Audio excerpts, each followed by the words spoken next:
नमस्कार। चलिए आज पता लगाते हैं कि कैसे एक मामूली सी मेज भी मापने की दुनिया में बड़ा कंफ्यूजन पैदा कर सकती है और कैसे गति यानी मोशन हमारे चारों ओर की हर चीज को एक शक्ल देती है। तो शुरू करते हैं ये दिलचस्प सफर। जरा सोचिए, दो लोग हैं, एक ही मेज को नाप रहे हैं, लेकिन दोनों के जवाब बिल्कुल अलग हैं।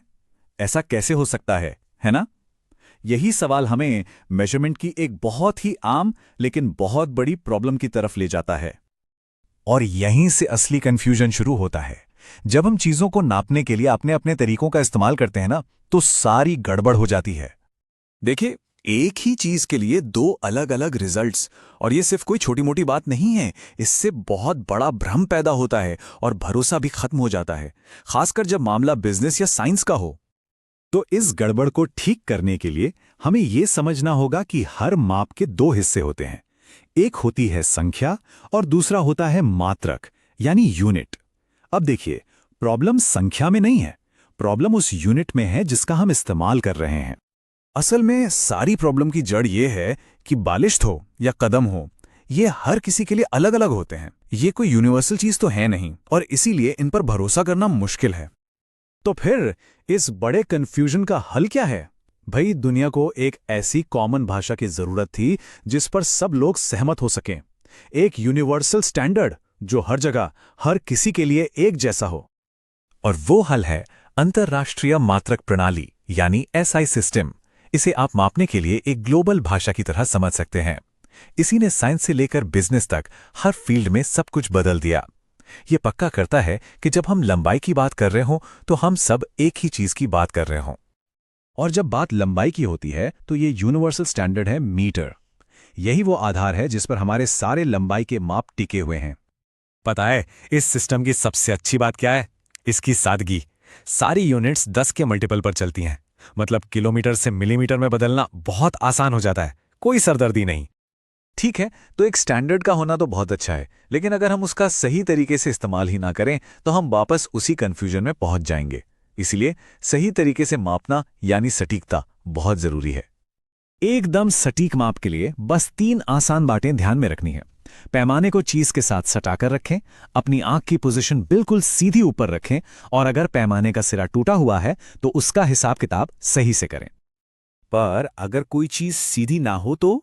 अरे कोई बात नहीं, एक धागे या फिर फ्लेक्सिबल टेप का इस्तेमाल करके हम इन्हीं रूल्स को घुमावदार चीजों पर भी आराम से लगा सकते हैं। तो अब जब हम मापन में क्लैरिटी ले आए हैं, तो चलिए इसी क्लैरिटी को एक और मजेदार कॉन्सेप्ट पर लागू करते हैं, गति यानी मोशन। गति को समझने के लिए ना सबसे पहले संदर्भ बिंदु यानी रेफरेंस पॉइंट को समझना बहुत जरूरी है, क्योंकि कोई भी चीज चलती हुई तभी दिखती है जब हम उसे किसी दूसरी स्थिर चीज के मुकाबले में देखते हैं। गति हमेशा रिलेटिव होती है। ये एक बहुत ही सीधा साधा आइडिया है। अगर कोई चीज अपने रेफरेंस पॉइंट के मुकाबले अपनी जगह बदल रही है तो मतलब वो गति में है, और अगर नहीं बदल रही तो वो विराम में है यानी रुकी हुई है। अच्छा, गति तो हमारे चारों ओर है, पर हर गति एक जैसी नहीं होती। इसे और बेहतर तरीके से समझने के लिए हम इसे कुछ खास टाइप में बांट सकते हैं। सबसे आसान टाइप है सरल रेखीय गति। ये सीधी लाइन में चलने का बस एक फैंसी साइंटिफिक नाम है और कुछ नहीं। एक सीधी सड़क पर जाती हुई बस से लेकर पेड़ से टपकते हुए फल तक, ये सब सरल रेखीय गति के बढ़िया उदाहरण हैं जो हमें रोज देखने को मिलते हैं।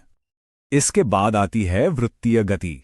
जैसा कि नाम से ही पता चल रहा है, जब कोई चीज एक गोल रास्ते पर चलती है। सोचिए, मेले में गोल घूमने वाला झूला, चाहे वो कोई हिंडोला हो या फिर एक धागे से बंधी हुई गेंद जिसे गोल गोल घुमाया जा रहा है, ये दोनों ही वृत्तीय गति को एकदम साफ साफ समझाते हैं। हमारा तीसरा टाइप है दोलन गति।